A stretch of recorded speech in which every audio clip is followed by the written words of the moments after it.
नमस्कार. चटणीगिरीमध्ये आज सगळ्यांचं मनापासून खूप खूप स्वागत आहे.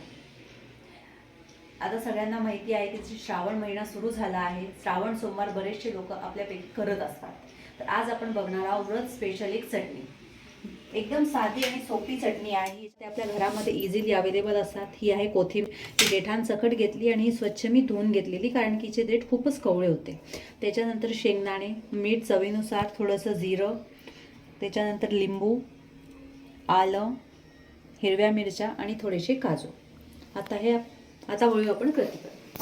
आणि ही चटणी श्रावण महिन्यात खाऊ शकतो. याला काही कांदा आणि लसूण याचा वापर नाही ना करावा लागेल. सो ही व्रतवाली चटणी आहे आणि ही गुजरात स्पेशल चटणी देखील आहे. नवरात्रात ही चटणी खूप गुजरातमध्ये खाल्ली जाते. तर वळूया आता कृतीकडे. मिक्सरचं जार. आता याच्यामध्ये मी टाकते, ही धुवून घेतली आहे कोथिंबीर आधीच, म्हणून मी आता इथे धुवत नाही आहे. कोथिंबीर. आता यात घालूया मिरच्या.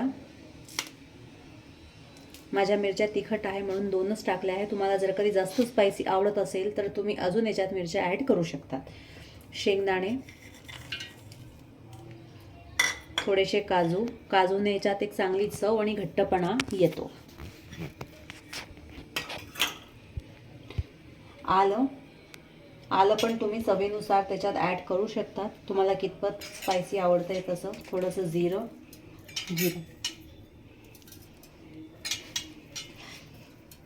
थोडं मीठ.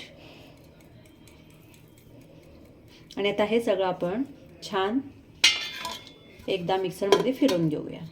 आता हे थोडं पल्सवरच आपण फिरवून घेऊया. तुम्ही बघू शकता इथे आपण आता घालणार आहोत या चटणीमध्ये दही.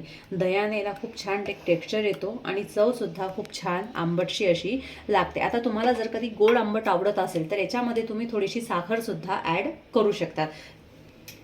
ते ऑप्शनल आहे. तर आता एकदा परत मी याला मिक्सरमध्ये फिरवून घेतली. त्यामुळे या चटणीला व्यवस्थितपणे आंबटपणा येत असतो. पण जर कधी तुम्हाला अजून आंबट आवडत असेल तर तुम्ही त्याच्यात थोडं लिंबूचा रस टाकू शकतात, किंवा एक लिंबूचे 2-4 थेंबसुद्धा इनफ आहे. याच्यात आम्हाला आंबट थोडी जास्त आवडते, सो मी त्याच्यात थोडीशी लिंबू ॲड करते थोडं. बस. आता एकदा परत मी फिरवून घेणार.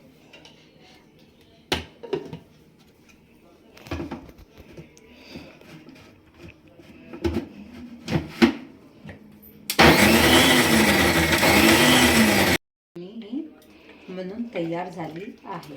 आता ही तुम्ही इझिली थालीपीठासोबत किंवा पुऱ्यांसोबत, राजगिऱ्याच्या भाजणीच्या पुऱ्यांसोबत, उपासाच्या थालीपीठांसोबत इझिली खाऊ शकतात. त्याचं भाजी न करता ही चटणी पण सोपा आणि साधा पर्याय आहे.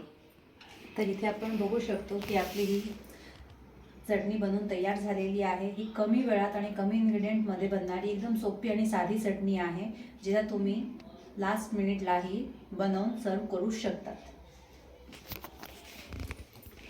आमच्या पुढच्या चटण्या आता येत राहणार आहेत. सो आम्हाला फॉलो आणि सबस्क्राईब करायला विसरू नका. चटणीगिरीच्या या भागात इतकंच. खात राहा, आनंदी राहा. धन्यवाद.